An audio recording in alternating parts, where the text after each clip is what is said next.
हुन्छ जयसी सबैलाई। म चाहिँ यो बाइबलको धर्मशास्त्रको मत्तीको किताबको 11:28देखिबाट 30सम्म 3 पदलाई म पढेर सुनाउँदैछु। हे सबै थाकेका र बोझले दबिएका हो, म कहाँ आऊ, म तिमीहरूलाई विश्राम दिनेछु। मेरो जुवा आफू माथि ल्याऊ र मसँग सिक, किनभने म विनम्र र कोमल हृदयको छु, अनि तिमीहरूले आफ्ना आत्मामा विश्राम पाउनेछौ, किनकि मेरो जुवा सहिलो छ र मेरो भारी हलुका छ। आमेन। प्रभु येशू तपाईँलाई धन्यवाद छ। यस खण्डबाट तपाईँ परमेश्वरले प्रशस्त हामीलाई आशिष दिनुहोस्। तपाईँका वचनले तपाईँले चाहे जस्तै गरेर हामी पनि तपाईँका आत्मामा हामीले विश्राम पाउन सकौँ, हामीले त्यो शान्ति र आनन्द पाउन सकौँ। प्रभु हामीलाई सिकाउनुहोस्, हाम्रा मनहरूलाई, हाम्रा हृदयहरूलाई तपाईँमा, तपाईँका पवित्र आत्मामा विश्राम लिन सिकाउनुहोस्। साँच्चै नै यस खण्डमा भनेका कुराहरू हामीले बुझ्न सकौँ, अझै हामी उत्साहित भएर आशिषित हुन सकौँ र साँच्चै नै तपाईँ परमेश्वरको अगुवाई प्राप्त गरेर हामी त्यो साँचो विश्राममा हामी आनन्दित हुन सकौँ, शान्तिमा रहन सकौँ। सबैलाई म आफैलाई र सम्पूर्ण सुन्ने हरेकजनालाई हामी तपाईँको हातमा राख्छौँ। तपाईँले समझका आत्मा दिनुहोस् कि हामी सबैजना आशिष हुन सकौँ, येशू प्रभुको नाम। आमेन। यहाँ चाहिँ विशेष गरी चाहिँ के भनेको छ त भन्दाखेरि आत्मामा विश्राम। अनि यो विश्राम भन्ने बित्तिकै हामीले के थाहा पाउँछौँ त भन्दाखेरि काम गरेर हिँडेर आएपछि अथवा काम गरेर आएपछि थाकेपछि अनि अलिकति केही परिश्रम गरेपछि जसरी मान्छेको शरीरलाई पनि के छ त विश्रामको आवश्यक पर्दछ, अनि आरामको आवश्यक पर्दछ। अनि त्यस्तै जस्तो यहाँ चाहिँ के छ त, अनि हामी भित्र चाहिँ मन छ, हाम्रो हृदय छ, अनि यो पनि के गर्छ त, जसरी शरीरले हिँडडुल गर्छ, काम गर्छ, मेहनत गर्छ, अनि शरीरलाई विश्रामको आवश्यक छ, त्यसरी नै हाम्रो मन हृदय पनि के गर्छ त, विभिन्न चिन्तन मनन गरिरहन्छ, चिन्ता फिक्री गरिरहन्छ, के कुराहरूतिर यो मन बरालिरहेको हुन्छ। अनि यो मन पनि, हाम्रो हृदय पनि के हुन्छ त, थकित हुन्छ। यसैले अनि हामीले चाहिँ आत्मामा विश्राम पाउन आवश्यक छ, जो हामीलाई प्रभु येशूले उहाँले चाहिँ हाम्रो मन हृदय ख्रिस्टमा, ख्रिस्टका आत्मामा हामीले विश्राम लिन सकौँ, साँचो शान्ति र आनन्द त्यो विश्राममा हामीले प्राप्त गर्न सकौँ। यसैले गर्दाखेरि चाहिँ के छ त, प्रभुले के भन्नुभयो त भन्दाखेरि उहाँले बोलाउनु भएको छ कि ये थाकेका र दबिएका हो। यहाँ 28 पदलाई म दोहोऱ्याउँछु। यहाँ के भनेको छ भने ये सबै थाकेका र बोझले दबिएका हो, म कहाँ आऊ र म तिमीहरूलाई विश्राम दिनेछु। यसैले गर्दाखेरि यहाँ चाहिँ के छ त भन्दाखेरि यहाँ बोझले दबिएका, के को बोझले दबिएका त भन्दाखेरि यो चलन चल्तीको बोझले। किनभने प्रशस्त सम्पत्ति हुनेहरूलाई त त्यहाँ मोज हुन्छ, मस्ती हुन्छ, त्यो चलन चल्ती पनि बोझ हुनु होला। तर कति कम पैसा हुने, आय आर्जन कम हुनेहरूलाई के हुन्छ त, त्यो बोझ भएको हुन्छ। जसरी हाम्रो यहाँ चलन अनुसार बिहाबारीका कुराहरू बोझ हुन्छन्, चाडपर्वका कुराहरू, अनि भोज भतेरका कुराहरू, ती भोजहरू के हुन्छन् त, ती हुनेलाई त मोज हुन्छन्, नहुनेलाई बोझ हुन्छन्। यसैले गर्दाखेरि त्यस्ता बोझले हामीलाई के हुन्छ, दबिएकाहरू म कहाँ आऊ, म विश्राम दिनेछु भनेर यहाँ प्रभुले यहाँ बोलाइरहनु भएको छ।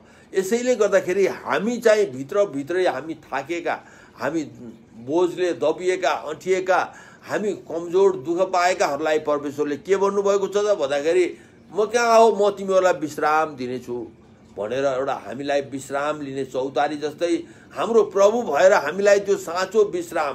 किनभने कडा परिश्रम गरेर मान्छे आएपछि अनि त्यो चौतारीको छारीमा विश्राम स्थलमा बसेर हामी चाहिँ के गर्छौँ त, के थकाइ मेट्दाखेरि हामीलाई कस्तो आनन्द आउँछ त, सर बडा आनन्द आउँछ, शीतलो हुन्छ। त्यस्तै जस्तो हाम्रा हृदयका, मनका थकानहरू पनि हामी थकितहरूलाई, बोझले दबिएकाहरूलाई, चलन चल्तीका बोझले दबिएकाहरूलाई यहाँ प्रभुले के भन्नुभएको छ त, हे थाकेका र दबिएका हो, म कहाँ आऊ, म विश्राम दिनेछु। भनेर हाम्रो प्रभु चाहिँ त्यो विश्राम स्थल, हाम्रो प्रभु त्यो विश्राम लिने ठाउँ चौतारी जस्तै भएर अनि उहाँको शरणमा हामीले के पाउनेछौँ त? हामीले विश्राम पाउनेछौँ अनि शान्ति र आनन्द पाउनेछौँ। यसैले गर्दाखेरि उहाँले बोलाइरहनु भएको छ। कसलाई त भन्दाखेरि ती हृदयहरू जो बोझले दबिएका छन्, जो थाकेका हृदयहरूलाई। यसैले गर्दाखेरि यो शारीरिक विश्रामको कुरा होइन, यो हाम्रो मन र हृदयको विश्राम लिने ठाउँ हाम्रो प्रभु येशू हुनुहुन्छ। यसैले उहाँले त्यो बोलाइरहनु भएको छ, निम्ता दिइरहनु भएको छ। म कहाँ आओ, म तिमीहरूलाई विश्राम दिनेछु भनेर। यहाँ हरेक मान्छेहरूलाई, कसलाई त भन्दाखेरि जो बोझले दबिएको छ, त्यो यस आराममा बसेको मान्छेलाई होइन, थाकेका दबिएकाहरू हो म कहाँ आओ, दुःख पाएकाहरू हो म कहाँ आओ भन्नुभएको छ। यसैले गर्दाखेरि त्यो यस आराममा भएको मान्छे नआए पनि आओस् अथवा नआओस्, हामीलाई सरकारको विषय भएन। हाम्रो प्रभुले पनि तिनीहरूलाई वास्ता गर्नु भएन, त्यो विरोध गर्नेहरूलाई उहाँले पनि सुनाउनु भएन, किनभने जसले सुन्छ उसैलाई मात्रै उहाँले सुनाउनु भएको छ। हामीले पनि त्यो नसुन्नेलाई सुनाउनु पर्छ भन्ने छैन। यसैले गर्दाखेरि जसले सुन्न चाहन्छ भने उसले सुन्न सकोस्। यसैले यहाँ त के भनिएको छ त भन्दाखेरि यो यूहन्ना 6:35 पनि येशूले तिनीहरूलाई भन्नुभयो, जीवनको रोटी म हो, म कहाँ आउने भोकाउने छैन, ममाथि विश्वास गर्ने कहिले तिर्खाउने छैन। यसैले धेरै मान्छेहरू जीवनको यो भोक तिर्खा मेट्नलाई मान्छेहरू थकित भएका हुन्छन्। कसरी जुटाऊ, के गरौँ भनेर कति त्यही भोजन जुटाउनलाई नै मान्छेहरू के हुन्छ त, जीवन सङ्घर्ष गरिरहेको हुनुपर्छ, कडा परिश्रम गर्नु परेको हुन्छ। त्यो भित्र शारीरिक परिश्रम पनि हुन्छ, भित्र मनै चिन्ता फिक्री हुन्छ, के चाहेको छ, के चाहेको छ, आम्दानी कम छ, अनि के हुन्छ त भित्र पिरलिएका हुन्छन्। ती हरेकलाई चाहिँ यहाँ के भन्नुभएको छ त भन्दाखेरि, अनि जीवनको रोटी म हुँ, अनि म कहाँ आउने भोकाउने छैन, र म कहाँ आउने चाहिँ म माथि विश्वास गर्ने तिर्खाउने छैन। यसैले हामी प्रभुसँग हामी विश्वास गरेर हामीले हाम्रो भोक प्यासबाट पनि हामीलाई परमेश्वरले तृप्त पार्नुहुन्छ। हामीलाई जीवनको रोटी, त्यो आत्मिक जीवनको, अनन्त जीवनको रोटी, वचन रूपी रोटी पवित्र आत्माद्वारा हामीलाई दिनुहुन्छ भने हामीलाई शारीरिक भोजन पनि उहाँले दिनुहुन्छ। शारीरिक हामीलाई भोक तिर्खा पनि उहाँले बिताउनुहुन्छ भने हामीलाई जीवनको त्यो भोक तिर्खा भएकाहरूलाई पनि परमेश्वरले त्यो अनन्त जीवन दिएर अनि अनन्त सम्मको जिउने त्यो भोजन प्रभुले दिन हामीलाई बोलाउनु भएको छ। उहाँले निम्ता गर्नुभएको छ, म कहाँ आऊ भनेर भनिरहनु भएको छ। यसैले गर्दाखेरि चाहिँ हामी के छ त भन्दाखेरि हामी अझै जसरी प्रभुसँग हुनुपर्ने हो, हामी त्यसरी प्रभु कहाँ, प्रभुको शरणमा हामी हुन सकौँ। यसपछि स्वर्गबाट यस्तो भनिरहेको एउटा स्वर मैले सुने, यो कुरा लेख, अबदेखि जतिले विश्वास गरी प्रभुको सेवामा मर्छन् उनीहरू धन्यका हुन्। पवित्र आत्माले यसो भनेर जवाब दिनुभयो, साँच्चै हो, किनभने अबदेखि उनीहरूले आफ्ना दुःख र परिश्रमबाट आराम पाउनेछन् र उनीहरूका काम उनीहरूका साथ लाग्नेछन्। यसैले गर्दाखेरि चाहिँ यहाँ के छ त भन्दाले हामीलाई यो प्रकाशको किताबमा यसरी यूहन्नाद्वारा परमेश्वरले भन्नुभएको खण्ड हो, मैले पढेर सुनाएको। यहाँ किन छ त भन्दाखेरि हामी जति चाहिँ हामीले चाहिँ विश्वासद्वारा हामीले परमेश्वरबाट हामीले के पाउँछौँ त, त्यो आराम पाउँछौँ, हामीले त्यो शान्ति पाउँछौँ, अनि हामीले त्यो अनन्त जीवनको त्यो विश्राम र शान्ति आनन्द पाउँछौँ। यसैले हामीले उहाँका आत्मामा, ख्रिस्टका आत्मामा, उहाँलाई विश्वास गर्ने हरेकसँग परमेश्वरका आत्मा हुनुहुन्छ। यसैले उहाँ हुने ठाउँमा हामीले चिन्ता फिक्री लिएर मै कसो गरौँ, मै के गरौँ भनेर हामीले दुःख पाउने बुद्धितिर हामी लागिरहेका हुन्छौँ। हाम्रो मन चाहिँ के हुन्छ त, म गर्ने भएर अनि हामी दुःख पाउँछौँ। हाम्रो एकजना गाउँमा एउटा साथीभाइ हुनुहुन्थ्यो, उहाँले चाहिँ म गर्छु भनेपछि त्यो म गरियो बोइ हुन्छ भनेर गफ गर्नुहुन्थ्यो, हाँसो गर्नुहुन्थ्यो। साँच्चै के हो त भन्दाखेरि म गर्छु भनेपछि उसले के गर्छ त, उसले दुःख पाउँछ, त्यो सङ्घर्ष गर्नु पर्यो, त्यहाँ धेरै गर्नु पर्यो। तर हाम्रो प्रभुले गर्नुहुन्छ, भनेर प्रभुको जिम्मामा हामी सुम्पेर विश्राम लिन्छौँ भने त अनि हामीलाई प्रभुले सम्हाल्नुहुन्छ।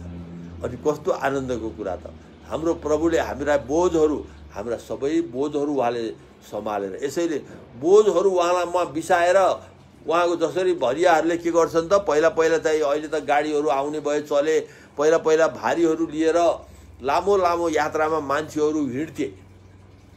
अनि ती भारीहरू बिसाएर, बोझहरू बिसाएर अनि त्यहाँ विश्राम लिन्छे, पसिना पुज्थे, अनि सरर हावा चिसो पानी पिएपछि उनीहरू आनन्दित हुन्थे। यसरी नै हामीलाई पनि यो संसारिक यात्रामा चाहिँ हामी थाकेका, दबिएका, हामी भोकाएका, तिर्खाएकाहरूलाई उहाँले हामीलाई भोजन दिएर, पानी तिर्खा मेटाएर, अनि हामीलाई विश्राम र आनन्द र शान्ति दिएर हामीलाई राख्न चाहनुहुन्छ, किनभने उहाँले हामीलाई प्रेम गर्नुहुन्छ। यसैले नै हामी थकित भएको, हामी भोकाएको देखेर उहाँ दयालु हुनुभएको छ। अनि यसैले यहाँ के गर्नुभएको छ त, हामीलाई बोलाइरहनु भएको छ। कतै हामी विश्वास गरेर पनि हामी अविश्वासी जस्तै संसारमा बरालिएका पो छौँ कि हामी साँच्चै हाम्रो प्रभुमा विश्राम लिन जानेका छौँ त, सिकेका छौँ त, विश्राम लिएर हामी आनन्दित भएर जिउन सकेका छौँ त। जसरी प्रेरित पावल के हुनुभयो त, प्रभुलाई पाएपछि उहाँ प्रभुमा सधैँ आनन्दित हुनुभयो। हो, घटी कमी अभाव उहाँमा पनि भएका थिए, पक्कै नै उहाँको जेल जीवनको यात्रा धेरै लामो जेल जीवनको यात्रा थियो, सङ्घर्षको बन्दी जीवनको यात्रा थियो, तर पनि उहाँ के हुनुहुन्थ्यो त, सधैँ प्रभुमा आनन्दित हुनुहुन्थ्यो, किनभने उहाँले आफ्नो बोझहरू प्रभुमा बिसाउनु भएको थियो। यसैले हामी पनि साँच्चै नै हाम्रा जीवनका बोझहरू हामी प्रभुमा बिसाउँ र हामी प्रभुमा साँचो विश्राम हामीले लिन सकौँ, किनभने हाम्रो प्रभुले त हामीलाई बोलाउनु भएको छ। हामी दुखी भएको देखेर हामीलाई बोलाइरहनु भएको छ। अब हामी विश्वासी अविश्वासी हामी हरेकजना विश्वास गरेर, अझै बलियो विश्वास गरेर, विश्वास गरेकाहरू पनि अझै परमेश्वरको बोलावटलाई हामीले महसुस गरेर हामी परमेश्वरमा हामी अझै हाम्रा मन हृदय हामी उहाँमा बिसाउन सकौँ र हामीले साँचो विश्राम जो परमेश्वरले हामीलाई दिन चाहनु भएको विश्राम चाहिँ त्यो हामीले प्राप्त गर्न सकौँ। यहाँ यसरी लेखेको छ 29मा, मेरो जुवा बोक र मबाट सिक, किनभने म हृदयमा दयालु र नम्र छु, अनि तिमीहरूले आफ्ना आत्मामा आराम पाउनेछौ। यसैले गर्दाखेरि यहाँ के भन्नुभयो त भन्दाखेरि, प्रभुले चाहिँ मेरा जुवा बोक मबाट सिक भनेर भन्नुभएको छ। किन त भन्दाखेरि त्यो व्यवस्थाहरू के छन् त, ती धेरै बोझिला छन्, मान्छेहरूलाई गरुङ्गा छन्। हाम्रो नेपालका पुराना चलन पनि गरुङ्गा छन्। अनि त्यसपछि के छ त, इजरायलका पनि त्यस्तै थिए, गरुङ्गा थिए। ती पाप बलिहरू के बलिहरू चढाउनु पर्थ्यो।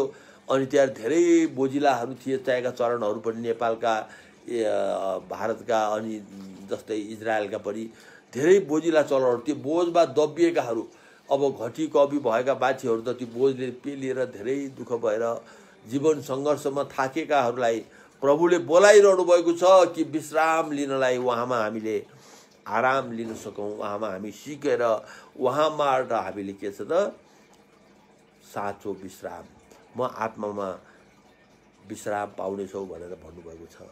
आफ्ना आत्मामा विश्राम पाउनेछ। यसैले हामीले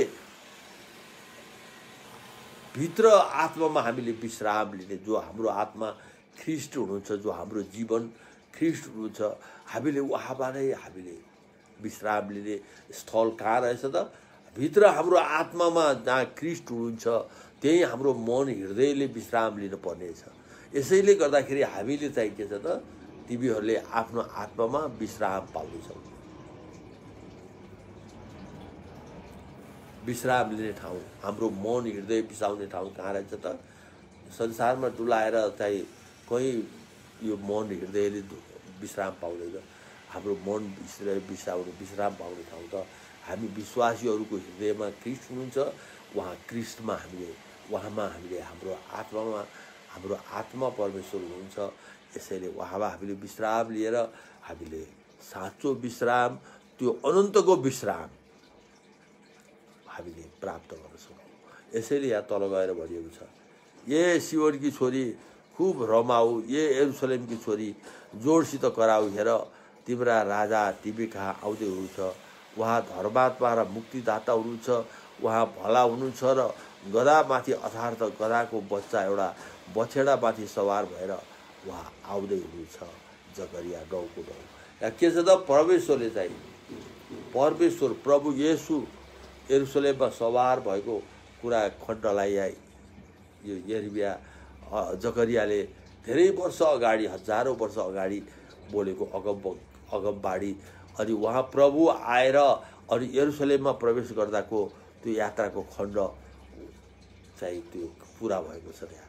यसैले गर्दाखेरि चाहिँ परमेश्वरको योजना कति लाभ हो, योजना दीर्घकालीन योजना हुँदो रहेछ।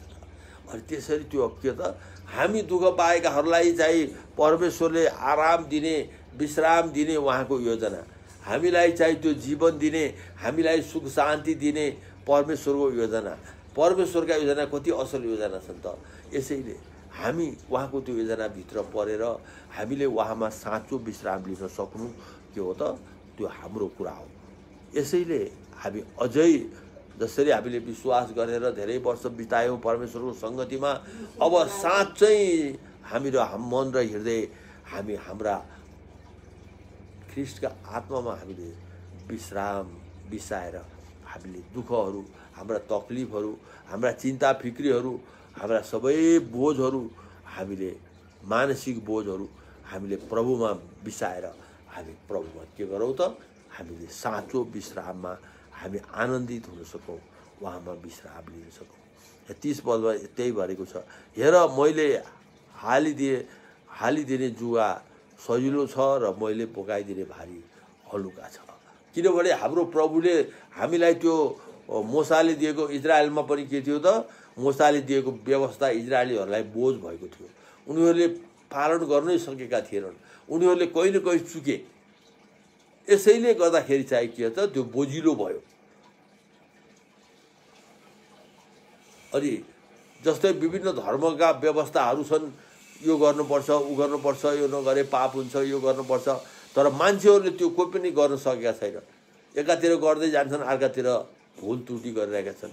यसैले गर्दाखेरि चाहिँ यहाँ प्रभुले के भन्नुभयो त, हामीलाई त्यो गरुङ्गा बोझहरूबाट हामीलाई छुटकारा दिएर अब हामीलाई चाहिँ प्रभुले हलुका, हामीलाई उहाँले त्यही भन्नुभएको छ यहाँ 30 पदमा। 30 पदलाई म फेरि दोहोऱ्याउँछु, किनकि मेरो जुवा सजिलो छ र मेरो भारी हलुका छ। यसैले गर्दाखेरि उहाँले चाहिँ हामीलाई सजिलो र हलुका, हामीलाई के छ त, विश्वास गर्नु, प्रेम गर्नु, परमेश्वरको सङ्गति गर्नु कति सजिला भारीहरू छन्। हामीलाई उहाँले हलुका, उहाँले चाहिँ त्यही भन्नुभएको छ कि हामीलाई बोझिलो छैन, हामीलाई चाहिँ के छ त, हलुका उहाँले हामीलाई बोझ दिन चाहनु भएको छैन। जसरी मोसाको व्यवस्था इजरायलीहरूका लागि बोझै भयो, किनभने प्रशस्त आम्दानी हुनेहरूलाई त मोज भयो, तर चाहिँ के थियो त, ती चाडपर्वहरू छन् नि, ती चाडपर्वहरू, इजरायलका चाडपर्वहरू पनि के थिए त, प्रशस्त हुनेहरूलाई मोज थिए भने, अनि घटी कमी अभावमा जीवन सङ्घर्षमा बिताइरहेकाहरूलाई के थियो त, त्यहाँ पनि थियो। यसैले गर्दाखेरि त्यहाँ बोझ भएको थियो, जीवनै बोझ भएको थियो। यसैले बोझले दबिएकाहरूलाई हाम्रो प्रभुले बोलाइरहनु भएको छ। अब हामीले अझै हाम्रा सबै बोझहरू, हाम्रा चिन्ता फिक्रीका बोझहरू, हाम्रा मनका बोझहरू हामीले प्रभुमा बिसाएर हामी प्रभुमा आनन्दसँग आराम, हामी शान्ति र आनन्दसँग रहौँ भनेर प्रभुले यहाँ बोलाइरहनु भएको छ। यस खण्डमा साँच्चै नै यो प्रभुको बोलावटलाई हामीले महसुस गरौँ र उहाँमा हामीले साँचो विश्राम लिन सकौँ र अनि हामी साँच्चै नै त्यो अनन्तको उहाँको विश्राममा हामी सहभागी हुन सकौँ।